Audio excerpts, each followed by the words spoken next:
Tawagin niyo na lamang po akong Atong. Bata pa lamang po ako nang iniwan kami ng nanay ko ng tatay ko. Sumama siya sa ibang babae. Ang sabi pa nga ng nanay ko, huwag ko na raw siyang hanapin pa. Pabayaan na lang daw namin. Ako, sa totoo lang, nakaipon ako ng galit sa tatay ko. Napakawalang kwenta niya. Dahil kami na lang po ni nanay ang magkasama, sa araw-araw na ginawa ng Diyos, kami na lang din na magkakampi. Ang nanay ko, magaling yan. Kahit mag-isa kayang-kaya. At mula nga nung kaming dalawa na lang, si nanay nagtayo ng isang maliit na tindahan sa amin. Halo-halo ang tinitinda niya. Sari-sari store, isda, baboy, baka, gulay. At lahat ng mga paninda niya, inaangkat namin mula sa Divisoria. By the way, taga Caloocan po pala kami. North po, yung malapit na sa may Bulacan. Isang beses sa isang linggo, lumuluwas kami ng nanay ko. Dahil malayo nga ang North Caloocan sa may Divisoria, marami ang binibili namin. Meron kaming nirerentahan noon na tricycle na dinadrive naman po ng kapitbahay namin, si Kuya Joey. Si Kuya Joey ay matanda lang sa akin ng ilang taon. 20 plus years old na siya, samantalang ako 17 years old. College na nga pala ako noong mga panahon na yon. Sa linggo-linggo naming biyahe papunta ng Divisoria, laging kaming tatlo ang magkakasama. Kumbaga regular na kasi talagang kinukuha ni nanay si Kuya Joey. Nakakontrata na. Halos kalahating araw din kasi na trabaho yun, kaya pabor na pabor din kay Kuya Joey. Araw ng Sabado. Yun ang araw ng punta namin sa Divisoria.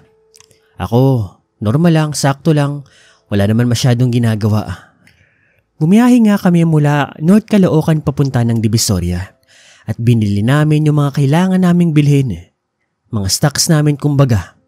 Karne, manok, isda, baka, gulay, at mga kung ano-ano pa na para sa sari-sari store nga namin.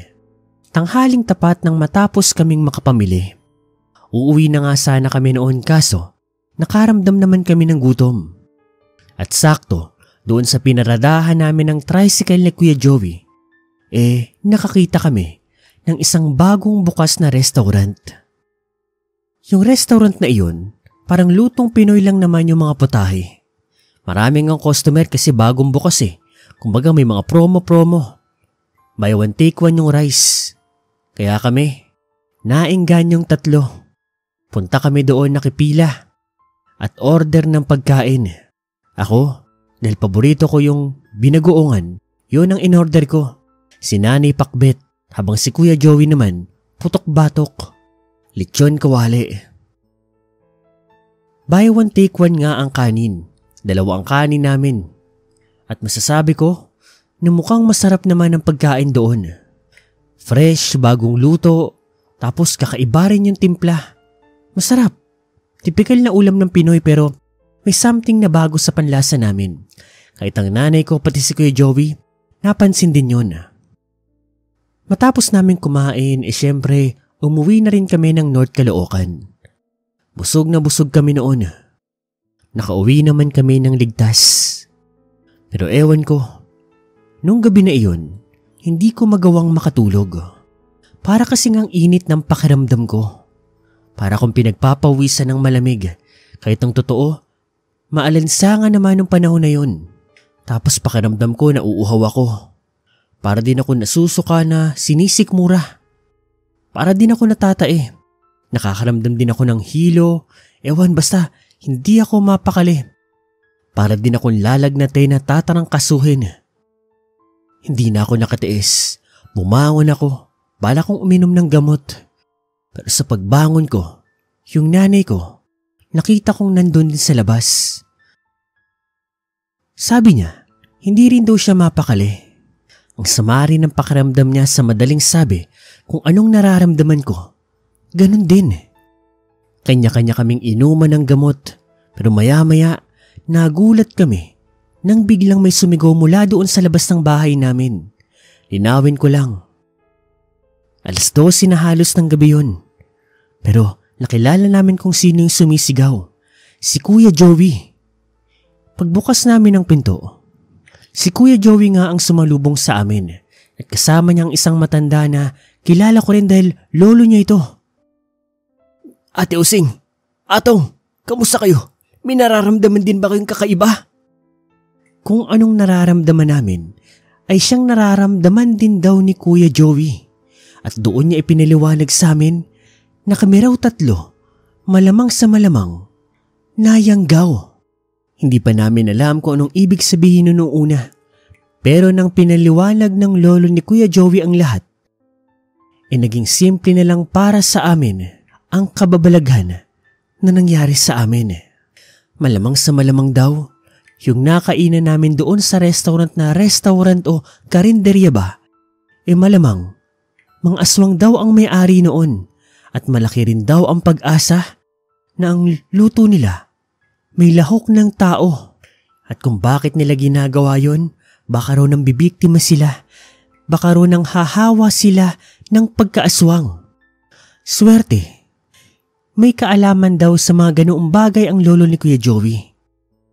Yung tatay niya raw kasi dati isang albularyo, kaya ang ginawa niya, pinainom niya kami ng napakaraming kalamansi at sa pagkainom namin noon, biglang sumama ang tiyan namin.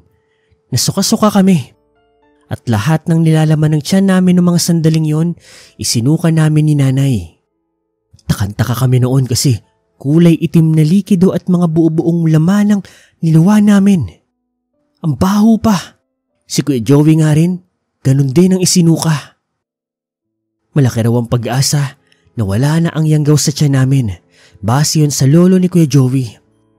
Nang maging ayos na kami, siguro mga 12:00 ng madaling araw, lumuwas kami pabalik ng Divisoria.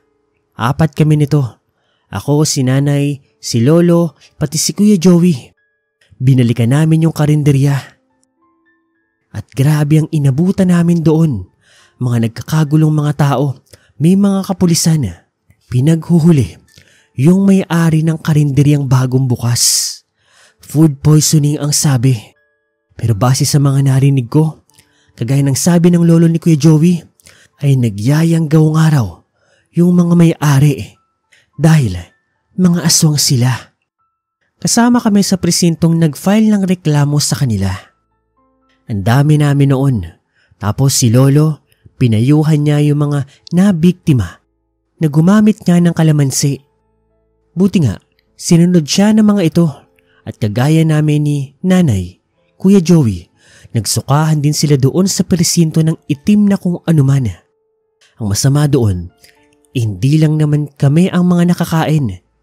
Marami pang iba na siguro kung saan-saan na napadpad. Pero heto ang pinaka nakakakilabot sa lahat. Nakulong yung 2, babae at lalaki, mag-asawa, may edad na rin. Tapos sa presinto, bigla na lang silang naglaho na parang bula. Dati wala pa namang mga CCTV, bibihira lang naman 'di ba? Wala talagang nakaalam. Pero alam niyo ba, ang sabi ng ibang preso na nandoon lang din, na nasa ibang selda naman, nakakita raw sila ng isang asong itim at isang pusang itim na naglalakad doon sa loob ng presinto. Kaya ang hula ng iba, baka yun na ang mga yon. Kasi nga 'di ba mga aswang, baka nagpalit na ng anyo. Maraming ang napagalitan na pulis noon. Kasi papaano nga naman? Anong sagot ang pwede nilang sabihin sa hepe nila? Nakakatakot 'di ba? Nakakakilabot. Ang nangyari tuloy, yung kaso na yun para bang nawala na lang bigla. Yung restaurant o karinderya na yon, naglaho na lang din na parang bula. Hindi na pumasok yung mga tauhan, kung sino man ang nagmamanage doon. Yung mga gamit nga doon, kinumpiska na lang ng gobyerno, ng mga kapulisan. Wala na talaga naging kasagutan. Pero para sa amin ng nanay ko ni Kuya Joey, ang importante, ligtas kami. Kung naging aswang man kami, ang mahalaga, hindi na tuloy. Salamat na lang sa lolo ni Kuya Joey. Mag-ingat po kayong lahat, lalo na sa pagkain sa mga hindi pamilyar na kainan. Gumamit kayo ng kalamansi, patakan nyo ito. Yon ang payo sa amin ng lolo ni Kuya Joey.